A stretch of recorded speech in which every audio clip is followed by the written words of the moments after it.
នាងខ្ញុំសូមគោរពនឹងជម្រាបសួរដល់ពុកម៉ែបងប្អូនទាំងអស់គ្នាដែលនិយមតាមដានពី AMS អរិយធម៌ខ្មែរជាទីមេត្រីសូមពុកម៉ែបងប្អូនទាំងអស់គ្នាជួយចុចប៊ូតុង Subscribe រួចចុចប៊ូតុង Like និង Share ដើម្បីទទួលបានអត្ថបទថ្មីជារៀងរាល់ថ្ងៃនាងខ្ញុំសូមជូនហោរាសាស្ត្រប្រចាំថ្ងៃពុធ500ខែមករាឆ្នាំអាសាញ់សពស័កពុទ្ធសករាជ2569ត្រូវនឹងថ្ងៃទី10ខែធ្នូឆ្នាំ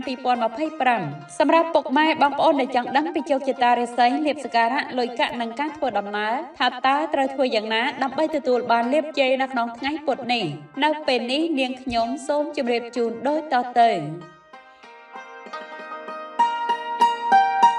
ឆ្នាំលៀបសំណាងទាំង4មានដូចជាឆ្នាំឆ្លូវពងមនុស្សប្រុសឆ្នាំខាលពងយៈស្រីឆ្នាំអាសាញ់ពងមនុស្សប្រុសឆ្នាំមមែពងទេវតាស្រីរាសីអស់លោកអ្នកនៅក្នុងថ្ងៃនេះឡើងខ្ពស់ត្រដែនថ្ងៃនេះគ្រប់ការងារអាជីវកម្មរបស់លោកអ្នកដែលប្រកបរបរអាជីវកម្មតូចធំនិងការបណ្ដាក់ទុនឬធ្វើកិច្ចការងារជាមួយនឹងការលក់ចេញទិញចូលទំនិញបញ្ចាំសេវាកម្មគ្រប់ប្រភេទគឺបានផលសម្ប្រកបល្អខ្លាំងណាស់លោកអ្នកគួរគិតប្រសិនបើមាននរណាម្នាក់ផ្ដល់ឱកាសឲ្យអ្នកគួរតែទទួលយកវាដោយសារតែការងារមិនតែងតែមានឱកាសមកដល់ជារៀងរាល់ថ្ងៃនោះទេការទទួលយកភារកិច្ចអាចជួយឲ្យអ្នកបង្ហាញសមត្ថភាពបង្កើតផ្លូវឲ្យមានការរីកចម្រើនចំពោះស្នេហាល្អគឺជាស្នេហាមានកម្លាំងផ្លូវចិត្តដ៏សំខាន់ដែលជួយបង្កើតសុភមង្គលការគ្រប់គ្រងពីមនុស្សជិតខាងវាអាចជួយបន្ថែមកម្លាំងចិត្តក្នុងការងារនិងជីវិតត្រូវប្រយ័ត្នចំពោះសុខភាពមិនល្អលោកអ្នកត្រូវយកចិត្តទុកដាក់ចំពោះសុខភាពឲ្យបានខ្ជាប់ខ្ជួនសុខភាពគឺជាគន្លឹះសំខាន់ដើម្បីឲ្យបន្តការងារបានយូរអង្វែង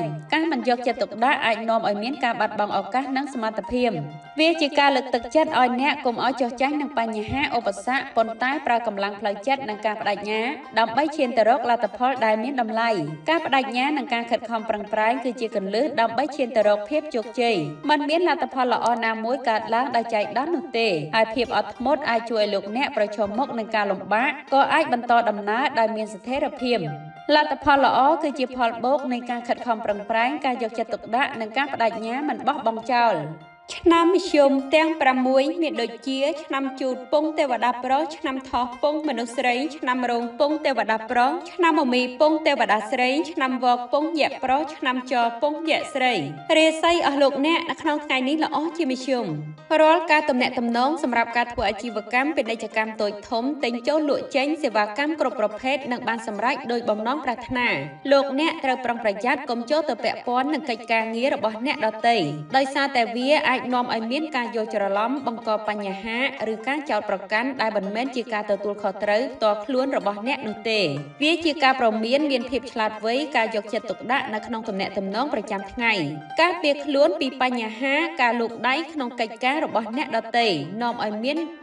អ្នកទទួលខុសត្រូវទៅលើអ្វីដែលមិនមែនជាការងាររបស់អ្នកពេលខ្លះការជួយដោយគ្មានការស្នើសុំអាចត្រូវយល់ថាជាសិទ្ធិលូកលាន់របស់អ្នកដទៃហើយនាំឲ្យគេត្រូវចោទប្រកាន់អ្នកខុសផងដែរភាពឆ្លាតវៃក្នុងទំនាក់ទំនងការរក្សាការប្រុងប្រយ័ត្នការយកចិត្តទុកដាក់ជួយអ្នកដទៃឲ្យមានទំនាក់ទំនងល្អជៀសវាងការប៉ះពាល់អវិជ្ជមានការមិនចូលរួមក្នុងកិច្ចការដែលមិនមែនជាការទទួលខុសត្រូវផ្ទាល់ជួយឲ្យអ្នករក្សាកិត្តិយសនិងទំនុកចិត្តពីសហការីចំពោះលោកអ្នកដែលធ្វើការនៅការិយាល័យត្រូវបានការលើកសរសើរពីចៅហ្វាយនាយលោកអ្នកត្រូវមានភាពអត់ធ្មត់គ្រប់បែបយ៉ាងដើម្បីអាចទប់ស្កាត់និងគ្រប់គ្រងស្ថានភាពយ៉ាងមានប្រសិទ្ធភាពអត់ធ្មត់អាចជួយលោកអ្នកមានកម្លាំងក្នុងការទទួលខុសត្រូវទប់ស្កាត់បង្ហាញអារម្មណ៍ផ្ទាល់ខ្លួននិងបន្តការងារដោយមានភាពស្ងប់ស្ងាត់ឆ្នាំធ្លាក់ចុះទាំងពីរមានដូចជាឆ្នាំរកាពងយៈប្រុសឆ្នាំកុលពងមនុស្សស្រីរាសីអស់លោកអ្នកនៅក្នុងថ្ងៃនេះស្រត់ចុះលោកអ្នកដែលប្រកបការងារនៅអាជីវកម្មរកទទួលទានមិនបានផលសមប្រកបនោះទេ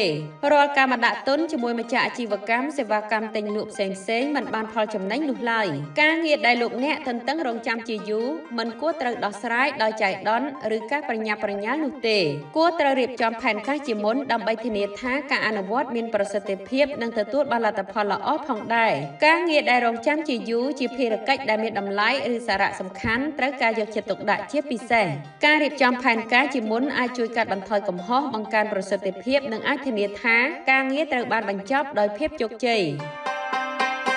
នាងខ្ញុំសូមអរគុណដល់ពុកម៉ែបងប្អូនទាំងអស់គ្នាដែលបានចំណាយពេលវេលាមានតម្លៃតាមដានហោរាសាស្ត្រប្រចាំថ្ងៃសូមពុកម៉ែបងប្អូនទាំងអស់គ្នាជួយចុចប៊ូតុង Subscribe រួចចុចប៊ូតុង Like និង Share ដើម្បីទទួលបានអត្ថបទថ្មីជារៀងរាល់ថ្ងៃនៅពេលនេះនាងខ្ញុំពី AMS អរិយធម៌ខ្មែរសូមអរគុណសូមជម្រាបលា